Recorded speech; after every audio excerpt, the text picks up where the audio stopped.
Muy buenos días, nosotros somos el grupo número 4, el cual estará hablando acerca de lo que es la visión. Mi nombre es Jaislyn y yo le estaré dando la introducción al tema.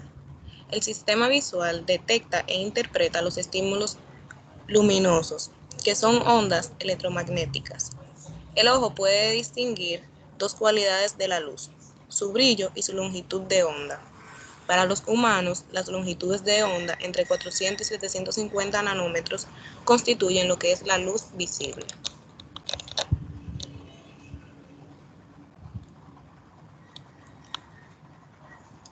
En lo que es la estructura del ojo, la pared del ojo consiste entre tres capas concéntricas, una externa, una media y una interna. La capa externa es fibrosa e incluye la córnea, el epitelio corneal, la conjuntiva y la esclerótica. La capa media es vascular y comprende el iris y las coroides, mientras que la capa interna es neural y contiene la retina. Las porciones funcionales de la retina cubren toda la parte del ojo posterior, excepto el punto ciego, que es el disco óptico, el cual se encuentra en la cabeza del nervio óptico. La agudeza visual es mayor en un punto central de la retina llamado mácula. La luz se enfoca en una depresión de la mácula denominada fovea. El ojo también contiene una lente que enfoca la luz, pigmentos que absorben la luz y reducen la dispersión, y dos líquidos. Uno de estos es el humor acuoso y el otro es el humor vítreo. El humor acuoso llena lo que es la cámara anterior del ojo y el humor vítreo la cámara posterior. Los receptores sensoriales para la visión son los fotorreceptores, que se encuentran en la retina. Hay dos tipos de fotorreceptores, los bastones y los conos. Los bastones tienen umbrales bajos, son sensibles a la luz de baja intensidad y funcionan bien en la oscuridad. Además, tienen una agudeza baja y no participan en lo que es la visión del color. En cuanto a los conos, tienen un umbral más elevado para la luz de los bastones. Estos operan mejor con la luz diurna, proporcionan una mayor agudeza visual y participan en la visión del color. Estos no son sensibles a la luz de baja intensidad. La información la reciben y transducen los fotorreceptores de la retina y después la transportan al sistema nervioso central a través de los axones de las células ganglionares de la retina. Algunos nervios ópticos se cruzan en el quiasma óptico y otros continúan en el lado ipsilateral. La vía visual principal parte desde la cara dorsal del núcleo geniculado lateral del tálamo y se proyecta hasta la corteza visual.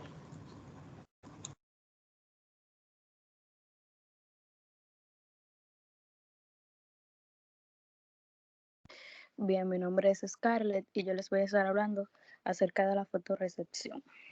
Capas de la retina. La retina es un epitelio sensorial especializado que contiene fotorreceptores y otros tipos de células dispuestas en capas. Las células retinianas comprenden los fotorreceptores, las interneuronas, que entre las interneuronas tenemos las células bipolares, las células horizontales y las células amácrinas, que la vamos a estar viendo más adelante. También tenemos las células ganglionares. Las sinapsis se establecen entre las células de dos capas plexiformes, una externa y otra interna. Entonces, ahora, con la siguiente imagen, vamos a estar describiendo las capas de la retina. Bien. Número 1.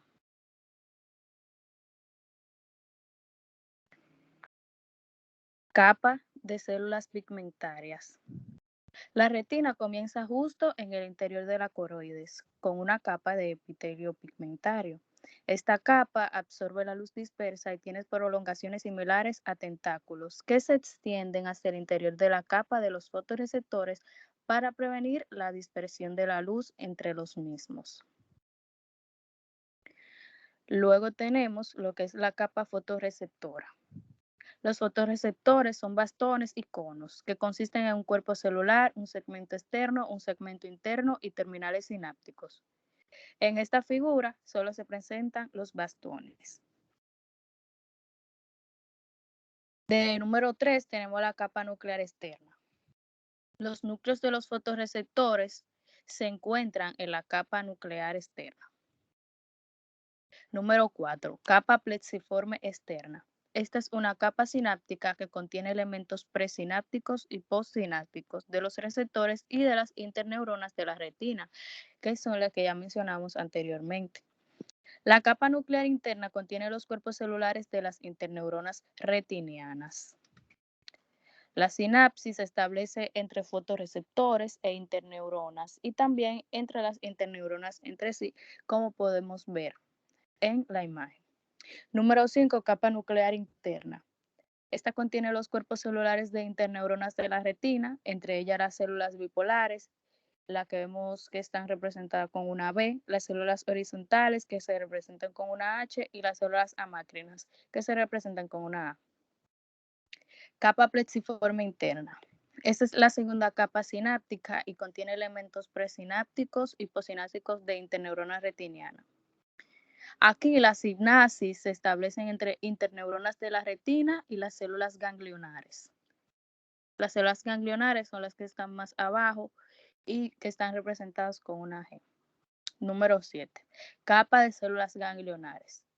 Esta capa contiene los cuerpos celulares de las células ganglionares, que son las células que dan salida de la retina. Y por último, la capa número 8, que es la capa del nervio óptico. Los axones de las células ganglionares de la retina forman la capa del nervio óptico. Estos axones pasan a través de la retina, evitando la mácula, entran por el disco óptico, que ya mi compañera explicó lo que es todo esto, y salen del ojo, formando el nervio óptico.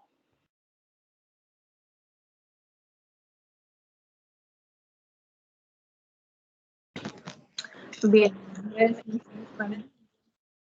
y les voy a estar hablando sobre los pasos de la fotorresección. La fotorresección no es más que el proceso de transducción de los bastones y los conos que van a convertir la energía luminosa en energía eléctrica. Cuando la luz incide en los receptores, el retinal se transforma químicamente mediante un proceso llamado fotoisomerización, el cual va a iniciar lo que es la transducción. Ahora vamos a explicar brevemente cada uno de los pasos de la fotorresección mediante una imagen. Ok. En el paso número 1, la luz llega a la retina y se inicia la fotoisomerización del retinal. El 11-cis retinal se va a convertir en 11 transretinal para producir la metarrodoxina 2. En el paso 2, la metarrodoxina 2 va a activar la proteína G y una vez activada, la transducina estimula la fosfodiesterasa, quien va a catalizar la conversión de GMP cíclico en 5-GMP, donde hay una disminución del GMP cíclico. En el paso 3 va a haber un cierre de los canales de sodio por el paso de la luz, lo que va a producir el paso 4, que es una hiperpolarización de la membrana por el del fotorreceptor. En el paso 5, la hiperpolarización de la membrana disminuye la liberación de lo que es el glutamato. Y en cuanto al paso 6, en las dos células bipolares y horizontales de los receptores hay dos tipos de receptores de glutamato, que están los receptores ionotrópicos, que son excitadores, y los metabotrópicos, que son hiperpolarizadores o inhibidores. Es cuanto.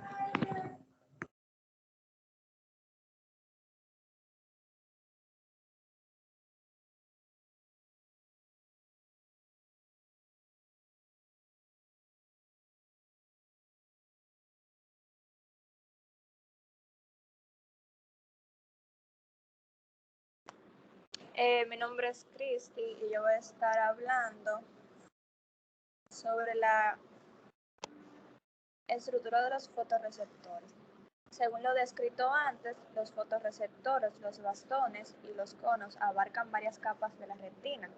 Los segmentos internos y externos de los fotorreceptores se encuentran en la capa fotorreceptora. Los núcleos están en la capa nuclear externa y las terminales simpáticos entre células bipolares y horizontales en la capa plesiforme externa. Los segmentos externos de los bastones y de los conos contienen rodofina, un pigmento sensible a la luz. En los bastones, los segmentos externos son largos y contienen en montones de discos de membrana doble que flotan libremente y que contienen grandes cantidades de rodofina. Los conos tienen segmentos externos cortos con forma cónica, que están formados por repliegues de la membrana superficial. Esta membrana plegada contiene también rodofina, pero en menor cantidad que los bastones. A mayor cantidad de los fotopigmentos, mayor sensibilidad a la luz, lo que explica en parte la mayor sensibilidad a la luz de los bastones. Un solo fotón de luz puede activar un bastón, mientras que para activar un cono se necesitan varios cientos de fotones. Los pigmentos internos de los bastones y los conos están conectados a segmentos externos por un único hilo. Los segmentos internos contienen mitocondrias y otros organelas.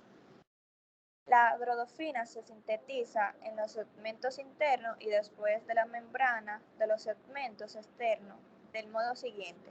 En los bastones, la rodofina se inserta en los discos de membranas nuevos que son desplegados hacia el pigmento externo. Finalmente, se desprenden y son fagocitados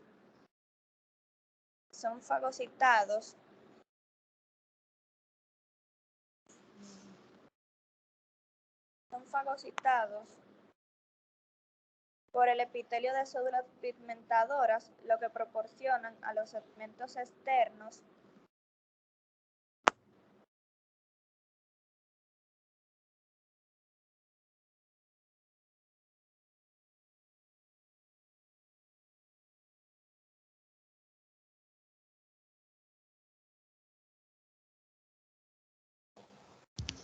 Buenas, mi nombre es Alison Carrión y voy a estar desarrollando el tema de campos receptores visuales.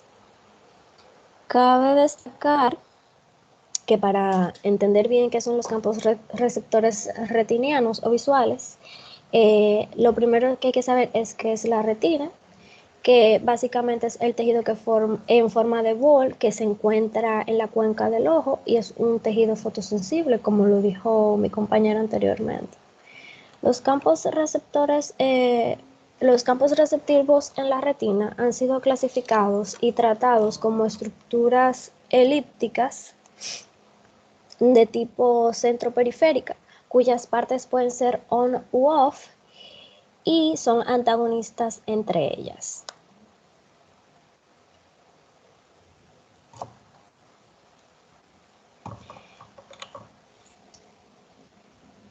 Para que una célula de centro on u off se dispare, esta necesita ser estimulada principalmente con luz, mientras que la célula del centro off necesita ser estimuladamente por su central periférica. ¿Por qué se dice que es principalmente por esto? Porque cuando hay luz, tanto en su centro como en su periferia, estas células se disparan lentamente a frecuencias bajas, claro está, mientras que cuando se estimulan solamente en su región on, se disparan directamente. Como dice en la diapositiva, el centro del campo receptor de la célula bipolar es representado por conexiones directas y puede ser inhibido.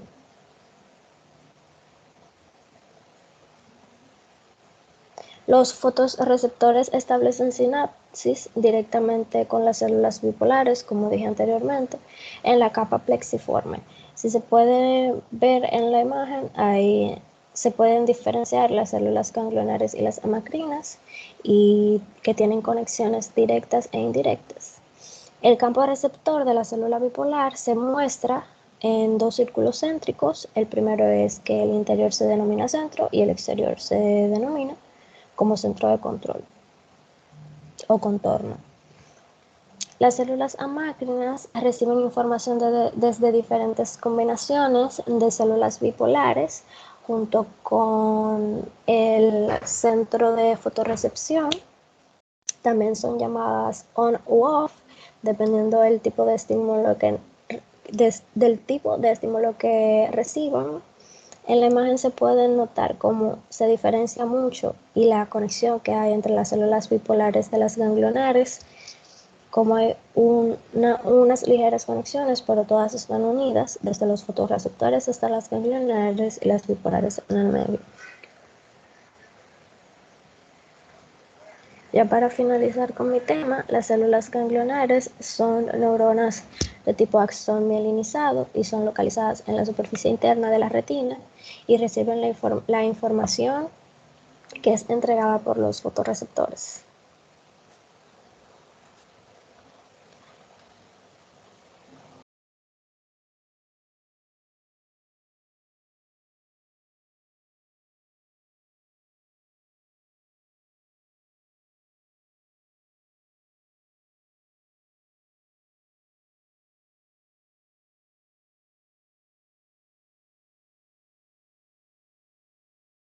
Bien, bueno, mi nombre es John del Rosario y le estaré presentando lo que son las vías ópticas.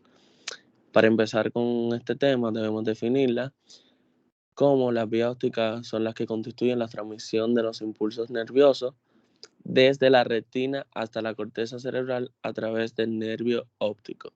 Las células receptoras son los conos y los bastones que transforman las imágenes recibidas en impulsos nerviosos que son trasladadas al cerebro a través del nervio óptico. En las vías ópticas tenemos varias estructuras que son las que la forman. Entre ellas tenemos lo que es la retina, que esta es la organización funcional de la vía óptica, que la neurona de primer orden está constituida por los fotorreceptores, que serían los conos y bastones, que hacen sinapsis con las neuronas de segundo orden o células bipolares para luego conectar con las neuronas de tercer orden o células ganglionares. Tenemos lo que es el disco óptico, que esto representa el lugar por donde salen los axones de las células ganglionares de la retina. Estos se localizan a unos 3 o 4 milímetros por dentro de la fóvea y mide aproximadamente 1.5 milímetros de ancho por 2 milímetros de altura. El disco óptico o papila carece de elementos receptores. Por esta razón, se proyecta en el campo visual como un escotoma absoluto que recibe el nombre de mancha ciega. Está también en lo que es el fascículo óptico, que estos son, ¿verdad?, cuando los axones de las células ganglionares, después de superar el disco óptico, se agrupan en fascículos y abandonan el globo ocular a través de la lámina cribosa de la esclera. Estos a continuación aumentan su diámetro hasta 3 o 4 milímetros como consecuencia de la mielinización de estas fibras nerviosas. Está lo que es el nervio óptico, que esto está formado por la reunión de los axones de las células ganglionares de la retina. Esto en realidad resulta inapropiado llamarlo nervio, ya que se trata más bien de un fascículo de la sustancia blanca, no estando recubierto por las células de Schwann, sino por las meninges. El nervio óptico comienza en el agujero escleral posterior y acaba en el quiasma óptico con una longitud variable de 4 a 5 centímetros por término medio. Tenemos lo que es el quiasma óptico. Esta es una estructura de forma ovalada que mide aproximadamente 12 milímetros de ancho por 8 milímetros de largo y unos 4 milímetros de altura. El quiasma óptico se ubica en la porción anterior inferior del tercer ventrículo sobre el cuerpo del esfenoide y por encima de la silla turca, a una distancia que oscila entre 5 y 10 milímetros de la hipófisis. El quiasma está constituido por la unión y decusación de las fibras nerviosas que componen ambos nervios ópticos. Tenemos lo que son las cintillas ópticas. Estas se inician en la parte posterior del quiasma. En este tramo, las fibras nerviosas de las zonas correspondientes de ambas retinas están más estrechamente unidas. Existe una línea imaginaria que separa las fibras superiores de las inferiores, sufren una rotación de 45 grados y próximo al cuerpo geniculado lateral vuelve a girar adoptando la posición original. Cada cintilla contiene fibras visuales y pupilomotoras directas en el lado temporal del mismo ojo y cruzadas en el lado nasal del ojo opuesto. Tenemos lo que es el cuerpo geniculado externo. En esta estructura terminan las fibras aferentes de la vía óptica anterior. Las fibras homolaterales se separan de las contralaterales y terminan en capas separadas. Se distinguen 6 capas celulares grises. Las fibras retinianas cruzadas terminan en la capa 1, 4 y 6 y las directas en las capas 2, 3 y 5. Las fibras masculares terminan en una zona amplia en las capas 4 y 6 y en la tercera y la quinta. Las capas 1 y 2 reciben solo fibras de la retina periférica. Están las reacciones ópticas, que estas son las fibras nerviosas que componen las reacciones ópticas. Se originan de cada una de las capas del cuerpo geniculado lateral. Estas fibras se abren en forma de abanico, rodeando el asa temporal del ventrículo lateral. Del ventrículo lateral. Estas son las fibras que representan la retina superior.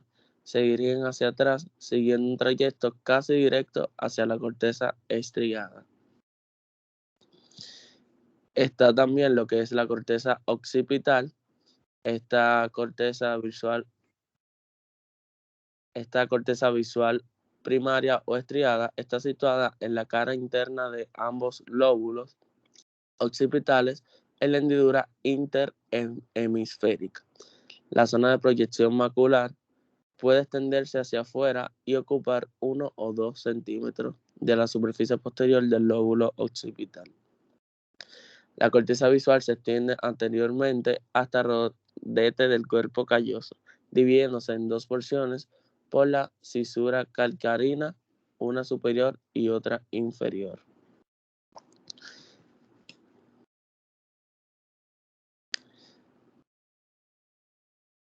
Tenemos lo que son las lecciones de la vía óptica.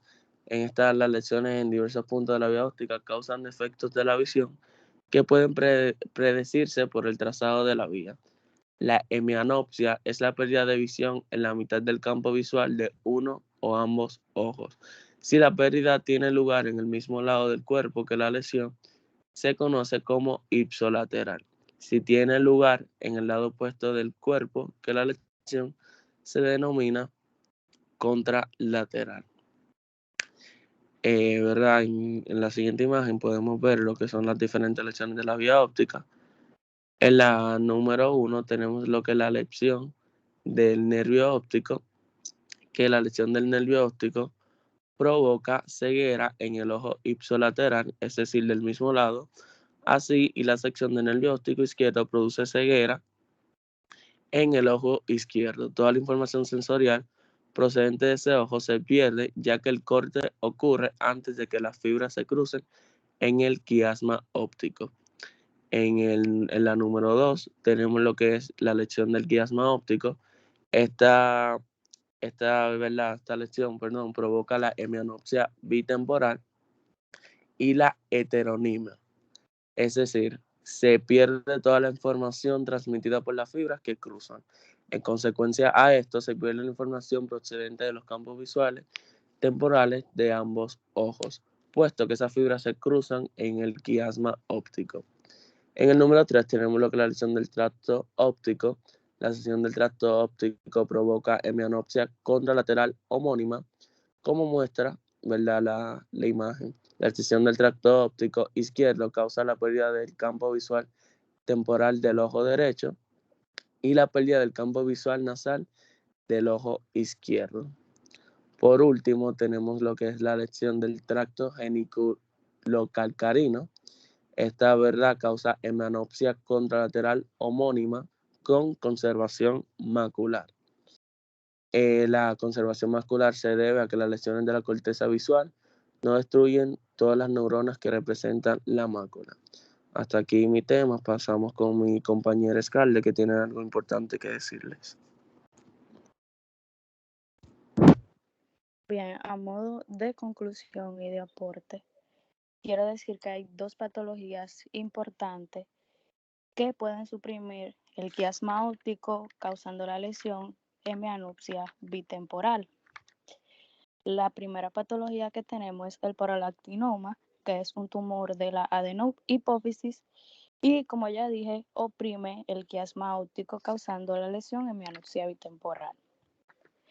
Este tumor da amenorrea, disminuye la libido y galactorrea. Como segunda patología tenemos lo que es el aneurisma de la comunicante posterior.